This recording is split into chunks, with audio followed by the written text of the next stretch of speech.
संत का चोला पहना है, पता नहीं कोई दाग ना लगा दे।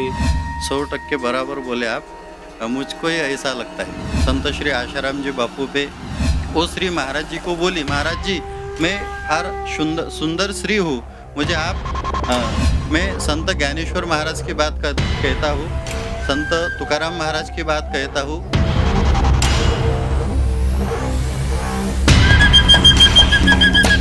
दोस्तों आज हम महाराष्ट्र की भूमि में आज हम यहाँ पर मौजूद हैं और हमारे सामने संत हैं। आपका हार्दिक स्वागत है स्वामी जी। जैसे कि पहले लोग आसानी से अपने घर गृहस्थी से निकलकर साधु संत बन जाते थे, गृहस्थ मार्ग में वो अपने संन्यास मार्ग में चले जाते थे, ईश्वर की ओर आगे बढ़ने लगते थे।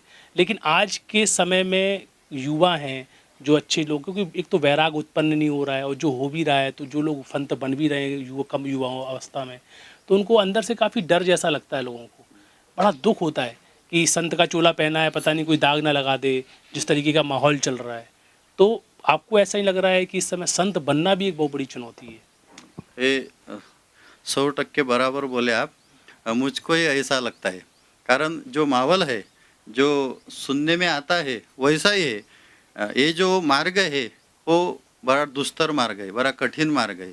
कितने ही अच्छे आप रहे तो ही आपको लोग बुरा कहते हैं। ये माहौल ही है। मुझको ही ऐसा लगता है। मैं युवा हूँ, मेरी उम्र नहीं, लेकिन मैंने हमारे घर पे तुलसी पत्र रखकर ये बच्चों के लिए, धर्म के लिए, मैं हमारे जीवन में व्यसन मुक्ति युवक, संस्कारिक बच्चे ऐसा काम करता हूँ, धर्म प्रचार का काम करता हूँ। ये काम करते समय मेरा भी यह अनुभूति है कि फार कठीण वो दुस्तर ऐसा मार्ग है। आणि इस मार्ग में इसलिए लोग नहीं बढ़ते, एक आतंक बना है कि ऐसा माहौल कर दिया है कि कोई इसमें प्रवेश ही ना करे, क्योंकि प्रवेश करे तो ऐसा बदलाव होए।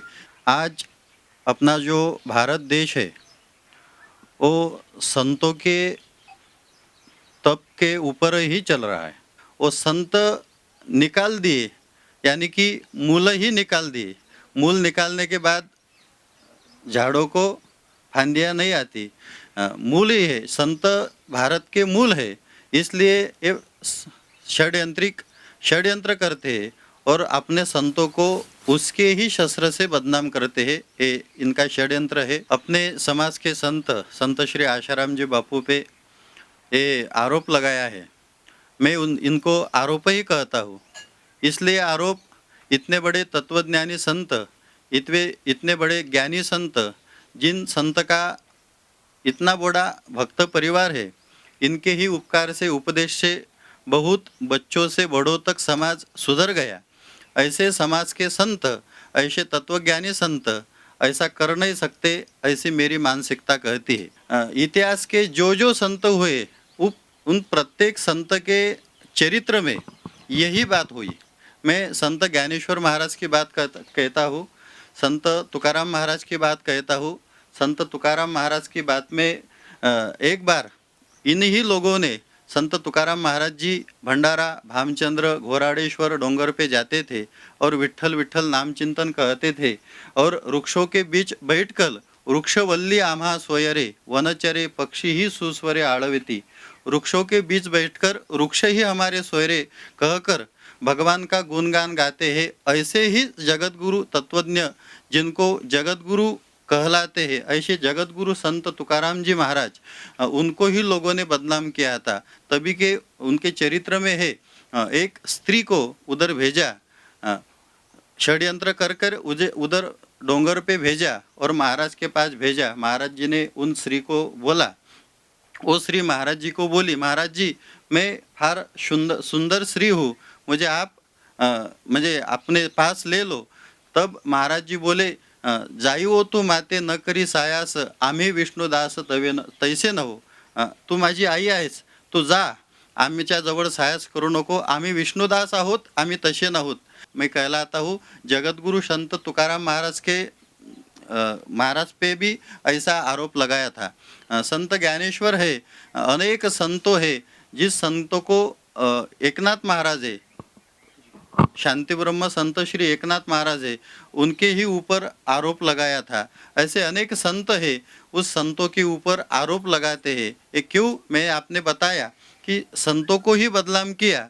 जो धर्म प्रचारक है, जो धर्म धर्म की वृद्धि कर रहा है, वो धर्म की वृद्धि का प्रचारक ही बदनाम कर दिया। उनके आगे का सर्व धर्म बदनाम हो जाएगा, ये षड्यंत्र है। इसका कारण अपने ही धर्म के लोग कैसा है, अब अपने भारतवासियों को अभी तक जो म्हणजे त्रास झाला, जो संकट आए हैं, वो परराष्ट्रीयों से नहीं आए, अपने ही लोगों से आए। अब मुझे ऐसा लगता है कि अपने जो लोग हैं, अपने लोगों का ये शोषण चल रहा है, विचारों का शोषण। कैसा है, अपने जो लोग हैं वो विचार नहीं करते, और विचार न करने से किसी के ही कहलाने से किसी पे ही आरोप लगा देते हैं और साइन करके बैठ जाते हैं। हमारे महाराष्ट्र राज्य में एक गाजर गवत नाम का एक गवत है, वो वैसा ही उगता, उनको कोई फवारा नहीं चाहिए, उनको कोई औषधि नहीं चाहिए, वो पीक के ही ऊपर निकल जाता। इसका कारण ऐसा है, जो चुकी की म्हणजे निषेध गोष्ट आहे, चुकीची गोष्ट आहे, ती गोष्ट आपोआप वाढत जाते आणि जे खरं आहे त्याला फार प्रयास करावे लागतात। खरी गोष्ट तत्व आहे त्याला प्रयास करावे लागतात। साधु संत प्रयास करते हैं, लेकिन अब जो मावल चल रहा है, मावल वो 80 से 90% अधर्म का ही मावल चल रहा है। इसका कारण ये है, जो लोग है वो लोगों के ही दिमाग में यही है, भ्रम है, विषय है वो लोग। इसलिए उनके मन में विषय है, इसलिए वो विषय पे ही जास्त भरोसा करते हैं और सात्विक पे भरोसा नहीं करते। इनका कारण वो सात्विक के जे पास पहुँचे ही नहीं। जो आदमी जो सात्विक बन गए, वो सात्विक है, वो इस विषय के बारे में कभी भरोसा नहीं कर सकते, ऐसा मुझे लगता। मैं समाज को यह संदेश दिलाता हूँ कि हमारा जो समाज है, उनको संगठित होना अत्यावश्यक चीज़ है। संगठित और विश्वास बहुत बड़ी चीज़ होती है। संतों पे विश्वास, जगतगुरु श्री तुकाराम महाराज कहते हैं, संताची पायी हा माझा विश्वास, सर्व भावे दास झालो त्यांचा। विश्वास बड़ी चीज़ है। विश्वासे फलदायकम। अपने संतों पे, अपने धर्म पे और अपने ऊपर विश्वास रखो। चक्षुर्वई सत्यम, लोगों को मैं यही बताना चाहता हूँ, जो आपने अपने नेत्र से देखा है, जो अपने कानों से सुना है, उस पे ही विश्वास रखो। दूसरे की बातों पे, धर्म के बात में विश्वास मत रखो, और संगठित बनो, विश्वासी बनो और एकनिष्ठ बनो।